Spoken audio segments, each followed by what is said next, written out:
What the hell is your delay, Captain? Waiting, sir.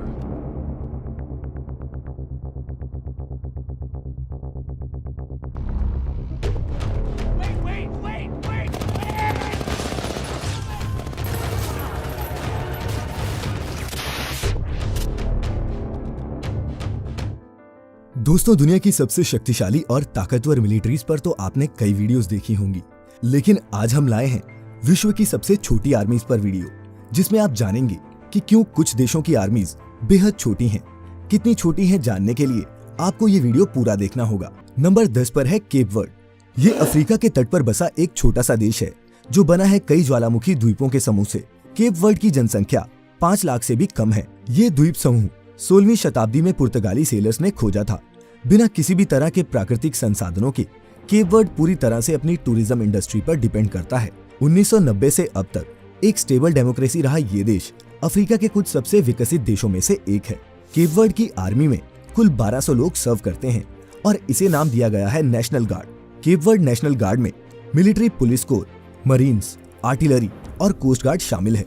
10 Soviet made BRDM-2 armoured personnel vehicles, 36 self propelled guns, 6 mortar guns, 3 patrol aircraft, 2 utility helicopter, 3 patrol vessel और 1 light cruiser Cape Verde की army में deputed हैं। Number 9 पर है Luxembourg. Europe का एक छोटा सा लैंडलॉक देश है लग्जमबर्ग, जो अपना बॉर्डर शेयर करता है फ्रांस और जर्मनी के साथ। इस देश की हिस्ट्री चैलेंजेस से भरी रही है, जिसका कारण था दोनों वर्ल्ड वॉर्स में जर्मनी का 2 बार हमला। सिर्फ 1500 सैनिकों की छोटी सी मिलिट्री होने के बावजूद लग्जमबर्ग की आर्मी ने कोरिया से अफगानिस्तान तक मिशंस पर अपनी आर्मी के जवान भेजे हैं। लग्जमबर्ग की मिलिट्री में सपोर्ट और ट्रेनिंग स्टाफ के अलावा 2 लाइट इन्फेंट्री कंपनीज भी शामिल हैं।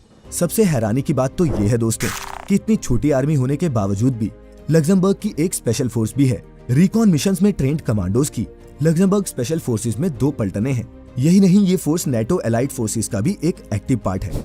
नंबर 8 पर है बहामास। दुनिया भर के टूरिस्ट की एक हॉटस्पॉट बहामास को कभी भी एक बड़ी आर्मी की जरूरत ही नहीं पड़ी। बहामास के पास आर्मी या एयरफोर्स है ही नहीं। इसकी मिलिट्री के सभी 1300 पर्सनल्स बहामास नेवी में ही सर्विस देते हैं। The Royal Bahamas Defence Force कैरिबियाई देशों में सबसे बड़ी डिफेंस फोर्स है और 1300 नाविकों के साथ इसमें 10 पेट्रोल वेसल्स, 1 लैंडिंग एयरक्राफ्ट और 1 ट्रांसपोर्ट शिप सर्विस में है। बहामास नेवी का मुख्य काम फिशरीज की प्रोटेक्शन, पायरेसी से बचाव और सर्च एंड रेस्क्यू मिशंस में मदद करना है। चूंकि बहामास भी कनाडा और ऑस्ट्रेलिया की ही तरह कॉमनवेल्थ रेल्म का हिस्सा है, बहामास मिलिट्री की commander in chief queen Elizabeth II ही हैं। Number 7 Barbados. एक और कैरिबियाई देश बारबाडोस भी हमारी इस सबसे छोटी मिलिट्रीज की लिस्ट में शामिल है। अमेरिका का एक क्लोज नेबर होने की वजह से बारबाडोस के अमेरिका से संबंध हमेशा अच्छे रहे हैं और दोनों मिलिट्रीज रेगुलरली ट्रेनिंग एक्सरसाइजेस करती हैं। यूएस बारबाडोस आर्मी को ट्रेनिंग और इक्विपमेंट दोनों प्रोवाइड करता है। बारबाडोस डिफेंस फोर्स में 1000 से कुछ ज्यादा ही लोग सर्व करते हैं। ये आर्मी 3 हिस्सों में बटी है। बारबाडोस रेजिमेंट, जिसमें लाइट इन्फेंट्री यूनिट्स हैं, कोस्ट गार्ड, जिसके पास कुछ वेसल्स हैं, और कैडेट कोर, जो आर्मी की ट्रेनिंग के लिए जिम्मेदार है। पहले बारबाडोस मिलिट्री में 2 पेट्रोल एयरक्राफ्ट की एक एयरविंग भी थी, जो 1985 में प्लेन्स के रिटायर होने के बाद बंद कर दी गई। Number 6 Gambia. अफ्रीका के नॉर्थ वेस्ट कोस्ट पर बसे छोटे से देश गैम्बिया को 1965 में यूनाइटेड किंगडम से आजादी मिली। गैम्बिया को बड़ी मिलिट्री की जरूरत है ही नहीं। इसका कारण है कि गैम्बिया सभी तरफ से इसके बड़े पड़ोसी सेनेगल से घिरा हुआ है और इसीलिए इसकी सिक्योरिटी की जिम्मेदारी सेनेगल की बन जाती है। आजादी के वक्त 140 की पैरामिलिट्री फोर्स 1980 तक आते आते 500 तक पहुंच गई थी। लेकिन गैम्बिया को भी आर्मी की जरूरत तब पड़ी जब रेबल्स ने प्रेसिडेंट की वाइफ और बेटी को तब बंदी बना लिया जब राष्ट्रपति फॉरेन टूर पे थे। अलग अलग जगहों पर गैम्बिया की मिलिट्री स्ट्रेंथ अलग अलग बताई गई है, लेकिन विकिपीडिया के मुताबिक गैम्बियन मिलिट्री में 800 एक्टिव सोल्जर्स हैं। Number 5 Seychelles. West Indian ocean की एक आइलैंड कंट्री सेशल्स समूह है 115 छोटे छोटे आइलैंड्स का। 1976 में यूनाइटेड किंगडम से आजादी मिलने के बाद सेशल्स अफ्रीका का एक प्रॉस्परस देश बनकर उभरा। वर्ल्ड बैंक भी सेशल्स को हाई इनकम इकोनॉमीज में गिनता है। सेशल्स पीपल डिफेंस फोर्स इस आइलैंड देश की मिलिट्री है, जिसमें महज 420 सर्विसमैन ही हैं। ये 420 लोग 4 अलग अलग ब्रांचेस में ड्यूटी देते हैं, जिसमें एक कंपनी लाइट इन्फेंट्री की है, कुछ गनबोट से इक्विप्ड कोस्ट गार्ड है, एयरफोर्स है जिसमें 4 सर्च एंड रेस्क्यू एयरक्राफ्ट्स और प्रेसिडेंशियल प्रोटेक्शन यूनिट है। Number 4 Antigua and Barbuda. Antigua and Barbuda की पॉपुलेशन महज 1 लाख है और ये अपनी वेकेशन प्रॉपर्टीज के लिए वर्ल्ड फेमस है। Royal Antigua and Barbuda Defence Force में कुल 260 लोग सर्विस देते हैं। इस डिफेंस फोर्स में 4 light infantry companies, 1 service and support unit और कोस्ट गार्ड शामिल है। एक छोटी सी कैडेट कोर आने वाले ऑफिसर्स और जवानों की ट्रेनिंग कराती है। अपने छोटे साइज के बावजूद Antigua and Barbuda Defence force ने अपने जवान दुनिया में कई अलग अलग मिशन पर भेजे हैं। Number 3, Iceland.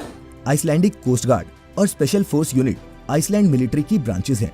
इसमें सिर्फ 230 मिलिट्री पर्सनल सर्विस देते हैं, लेकिन बावजूद इतनी कम स्ट्रेंथ के इस आर्मी के जवान अफगानिस्तान से इराक और श्रीलंका तक अलग अलग मिशंस में पार्टिसिपेट कर चुके हैं। आइसलैंड इकलौता नेटो मेंबर है जिसकी कोई स्टैंडिंग आर्मी नहीं है। कोस्ट गार्ड के पास भी 3 शिप्स, 4 एयरक्राफ्ट्स और कुछ एयर डिफेंस वेपन्स के अलावा ज्यादा कुछ नहीं है। इस देश का इकलौता naval base naval air station Keflavik भी 2006 तक अमेरिका की देखरेख में ऑपरेट करता था। हालांकि अब ये आइसलैंड कोस्ट गार्ड के कंट्रोल में है, लेकिन यहाँ अमेरिकन मिलिट्री और बाकी नेटो मेंबर्स रेगुलरली विजिट करते हैं।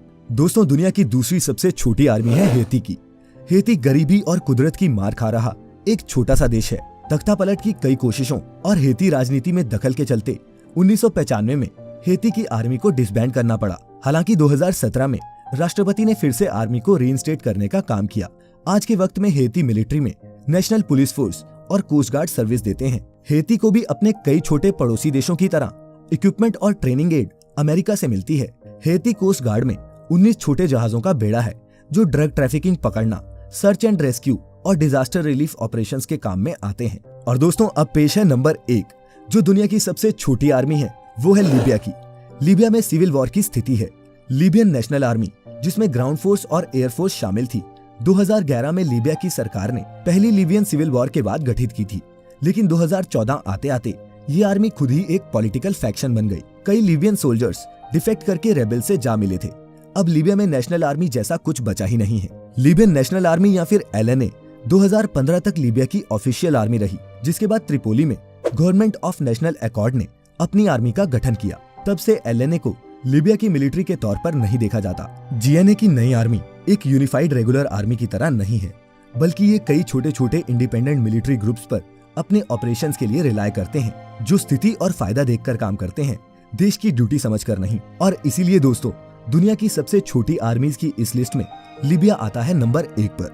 दोस्तों, इन 10 के अलावा कई ऐसे देश भी हैं जिनकी किसी भी तरह की सेना है ही नहीं। वो देश एक्सटर्नल सिक्योरिटी के लिए पूरी तरह से दूसरे देशों पर निर्भर करते हैं। लेकिन उन देशों की बात तब जब इस वीडियो पर आपका भरपूर प्यार मिलेगा।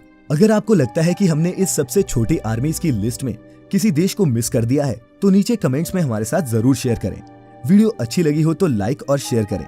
साथ ही अगर आपने अभी तक हमारा चैनल सब्सक्राइब नहीं किया है, तो अभी इसे सब्सक्राइब करके द मिस्टिका लैंड परिवार के साथ जुड़े। फिलहाल आज की वीडियो में इतना ही। आपका बहुत बहुत शुक्रिया।